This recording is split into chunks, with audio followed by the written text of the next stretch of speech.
ओम श्री विष्णवे नमः। आइए जानते हैं वैशाख मास कृष्ण पक्ष एकादशी के बारे में।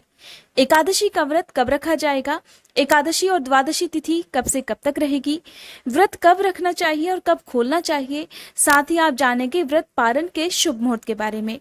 क्योंकि कई बार एकादशी का व्रत तो लोग रख लेते हैं और पारण मुहूर्त के बारे में जानकारी नहीं होती है। ऐसे में पारण मुहूर्त के अलावा जब भी व्रत खोला जाता है तो किए गए व्रत का पूर्ण फल प्राप्त नहीं होता है। साल 2022 में वैशाख मास के कृष्ण पक्ष की एकादशी है बरूथनी एकादशी और 26 अप्रैल मंगलवार के दिन ये एकादशी है। इसी दिन व्रत भी रखा जाएगा।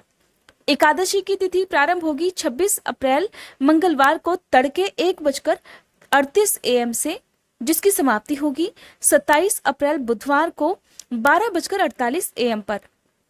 26 अप्रैल एकादशी के दिन सूर्योदय का समय रहेगा सुबह 6:01 और सूर्यास्त का समय रहेगा शाम 6:48 पर। द्वादशी तिथि प्रारंभ होगी 27 अप्रैल बुधवार को 12:49 AM से। हालांकि ये 26 अप्रैल की मध्यरात्रि का ही समय होगा और द्वादशी तिथि समाप्त हो जाएगी 28 अप्रैल गुरुवार को मध्यरात्रि में ही 12:24 पर। इस प्रकार से इस बार एकादशी तिथि और द्वादशी तिथि मध्यरात्रि में प्रारंभ होकर मध्यरात्रि में ही समाप्त होंगी। 27 अप्रैल को सूर्योदय का समय रहेगा सुबह 6 बजे और सूर्यास्त का समय रहेगा शाम 6:48 पर। इस बार एकादशी तिथि को लेकर हो सकता है बहुत से लोगों के मन में संशय हो कि हमें व्रत किस दिन रखना चाहिए, तो इस वीडियो में आप इस बारे में भी जानेंगे। व्रत पारण का शुभ मुहूर्त रहेगा 27 अप्रैल बुधवार को सुबह 7:05 से लेकर 9:30 तक। एकादशी व्रत का पारण यानी कि एकादशी का व्रत हमेशा शुभ मुहूर्त में ही खोला जाता है। अगर आपने व्रत पहले या फिर बाद में खोला, मुहूर्त बीत जाने के बाद खोला, तो कहते हैं कि फिर व्रत के पूर्ण फल की प्राप्ति असंभव हो जाती है। ऐसे में यदि आप चाहते हैं भगवान श्री हरि सदा आप पर प्रसन्न रहे, तो आपको एकादशी व्रत के नियमों का पालन पूर्णतया करना चाहिए। क्योंकि इस बार एकादशी की तिथि मध्यरात्रि से प्रारंभ होगी, मध्यरात्रि को ही समाप्त होगी, तो हो सकता है ऐसे में जो लोग उदया तिथि के हिसाब से व्रत रखते हैं उन्हें थोड़ा संशय हो कि हमें व्रत किस दिन रखना है। तो मैं आपको बता दूं कि इस बार 26 अप्रैल को सारा दिन यानी कि सूर्योदय से पहले ही तिथि प्रारंभ होगी और फिर उसी रात को मध्यरात्रि में यानी कि रात 12 बजे के बाद द्वादशी तिथि प्रारंभ हो जाएगी।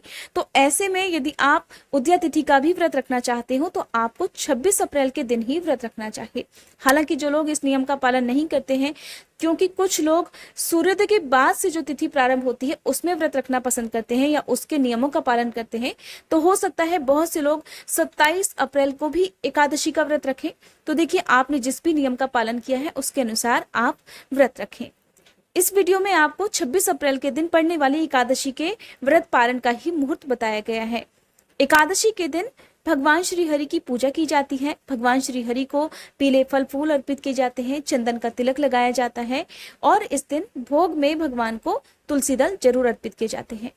एकादशी के व्रत में अन्न का या नमक का सेवन नहीं किया जाता है। व्रत सुबह से प्रारंभ होता है और अगले दिन यानी कि द्वादशी तिथि को समाप्त होता है। एक दिन पहले यानी कि दशमी तिथि को आपको सूर्यास्त के बाद भोजन ग्रहण नहीं करना चाहिए। और एकादशी के दिन क्योंकि चावल का प्रयोग नहीं किया जाता है, तो इस दिन घर में ना तो चावल बनने चाहिए। खासकर जिन लोगों के घर में एकादशी का उपवास रखा जाता हो वहां पर इन बातों का ध्यान जरूरी होता है। एकादशी के दिन घर में किसी प्रकार का तामसिक भोजन या मांसाहारी भोजन का सेवन किसी को भी नहीं करना चाहिए। और इस दिन आप अपनी सामर्थ्य के अनुसार जो कुछ भी दान देते हैं वो दान सफल जरूर होता है। अपने पितरों के नाम से आप दान आदि के शुभ कार्य कर सकते हैं। द्वादशी तिथि को व्रत खोलने से पहले किसी योग्य व्यक्ति को दान की सामग्री देने के बाद ही व्रत खोला जाता है। क्योंकि एकादशी के अनिवार्य नियमों में से एक नियम यह भी है कि द्वादशी तिथि को आप बिना दान दिए व्रत यदि खोलते हैं तो फिर व्रत का अधूरा फल ही प्राप्त होता है। आपकी यदि जो भी मनोकामना है उसकी पूर्ति के लिए आप भगवान श्री हरि के साथ माँ लक्ष्मी जी की पूजा भी यदि करते हैं तो आपकी मनोकामना तो पूर्ण होगी ही, आपके घर में सदा सुख समृद्धि का वास रहेगा, आपके घर में सदा बरकत बनी रहेगी। द्वादशी तिथि को आप गाय को, कुत्ते को या छत पर चिड़ियों के लिए पानी दाना जो भी रखना चाहते हो वो जरूर रखें। किसी योग्य व्यक्ति को, किसी निर्धन जरूरतमंद व्यक्ति को उनकी जरूरत का सामान देकर या उन्हें भरपेट भोजन कराने के बाद आप व्रत खोल सकते हैं। एकादशी का व्रत बिना मंत्रों की और बिना व्रत कथा के अधूरा माना जाता है। जो लोग इस दिन व्रत ना भी रख पाए उन्हें भी व्रत की कथा अवश्य पढ़नी या सुननी चाहिए। एकादशी के दिन ओम नमो नारायण या भगवान विष्णु के पंचरूप मंत्रों का जाप करना चाहिए। भगवान के पंचरूप मंत्र हैं ओम अंग वासुदेवाय नमः, ओम आंग संकर्षणाय नमः, ओम अंग प्रद्युम्नाय नमः, ओम अह अनिरुद्धाय नमः और ओम नारायणाय नमः। इन पंचरूप मंत्रों का जाप आप भगवान की पूजा करते समय जरूर करें।